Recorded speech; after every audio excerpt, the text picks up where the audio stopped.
Mula-mula tu adik dia dah pergi klinik.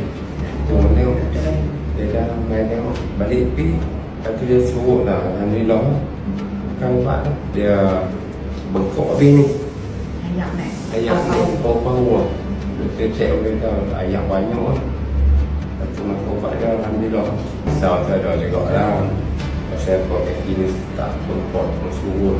Macam ni dia. Jauh beza lah. Memang jauh beza. Memang klinik ni memang mudah. Apa keperluan yang kita senang.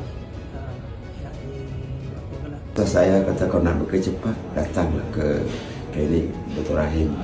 Sebab alhamdulillah dengan saya rawatan yang dia beri, alhamdulillah buat masa sekarang saya pun dah ceria sikit, boleh makan, boleh selera makan pun ada.